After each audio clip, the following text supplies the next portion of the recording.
침묵. 엔도 슈사쿠. 하나님, 왜입니까? 우리가 고통을 당할 때 하나님께서는 왜 침묵하시는가? 엔도 슈사쿠의 침묵은 이런 명제를 가지고 쓴 소설이다. 단순히 소설이라기보다 일본 역사의 실존 인물인 포르투갈 신부 로드리고, 일본 이름으로는 오카다 사네몬을 작가의 상상력으로 재창조하여 각색한 역사 소설이다. 엔도 슈사쿠는 침묵 외에도 여자의 일생, 위대한 몰락 사무라이 등의 작품을 통해 일본의 기독교 박해사를 그의 정밀한 문학적 감수성으로 표현하여 예술작품으로까지 끌어올린 작가이다. 그 중에서도 침묵은 이 박해 기간 동안 일본의 어느 마을에 잠입했던 포르투갈의 한 신심 깊은 사지 이야기를 다룬다. 로드리고로 알려진 그는 가난한 농민들이 처참한 박해 가운데서 신음하고 있음에도 계속해서 침묵만 하고 계시는 하나님을 향하여 끝없는 질문을 퍼붓는다. 이 책은 이 신부의 내면의 질문들을 응집해 놓은 작품이다. 그러나 작가는 하나님은 끝까지 침묵으로만 일관하지 않으신다는 결말을 이끌어낸다.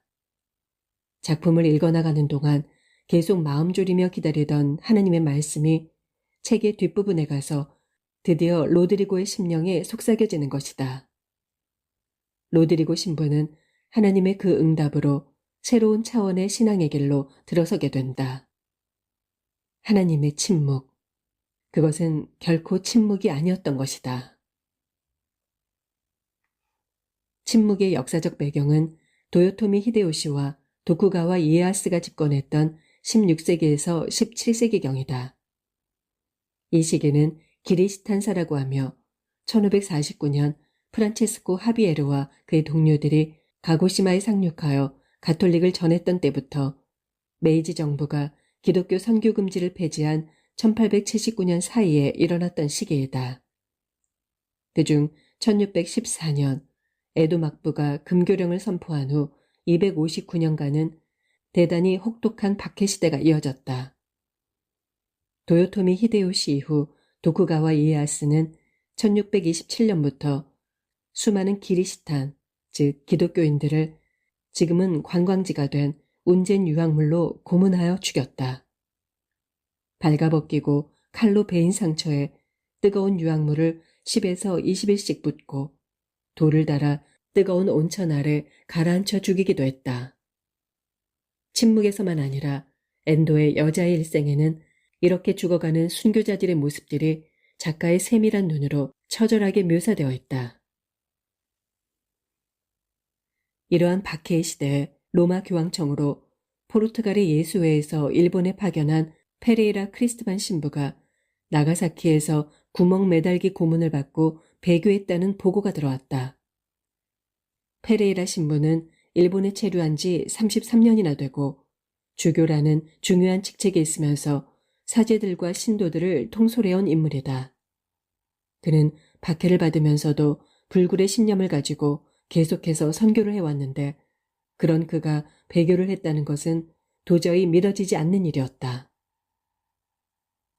그는 잠복 선교를 하면서 교황청에 무서운 운젠 유황물 고문과 또 다른 고문을 받으면서도 하나님의 은총으로 끝까지 신앙을 지켜 순교한 사제들과 신도들의 용기를 보고했던 신부였다. 심지어 그는 마침내 운의 매는 아무래도 자기가 이길 수 없음을 깨달았습니다. 이런 사실로 우리의 성스러운 교의가 오히려 대중의 칭송을 받게 되고 신도들이 용기를 갖게 되었습니다. 이것이 폭군이 기대했던 것과는 반대로 굳은 신앙심으로 버텨 폭군이 오히려 당하게 된 싸움의 혁혁한 결말입니다. 라고 써보내기까지 했었다. 이런 편지를 쓴 페레이라 신부가 아무리 고문을 받았다고 해도 하나님과 교회를 버리고 이교도에 굴복했으리라고는 생각할 수 없었던 것이다. 이리하여 여러 명의 사제들이 사실을 규명하기 위하여 일본으로 가겠노라고 자청하고 나섰다. 그 중에 3명의 포르투갈 사제들이 있었다. 그들은 신학교에서 교수였던 페레이라의 열강에 깊이 감동했던 제자들로서 어떤 일이 있더라도 일본에 들어가 자신들의 스승인 페레이라의 불명예를 설욕하려는 열망으로 불타올랐다. 그들은 페레이라 신부가 눈부신 순교를 했다면 몰라도 예교도 앞에서 개처럼 굴종했다고는 도저히 믿을 수가 없었다. 그들은 맑고 푸른 눈과 온화하고 부드러운 빛을 얼굴 가득 담고 있던 페레라 신부의 인자한 모습을 잊을 수가 없었다.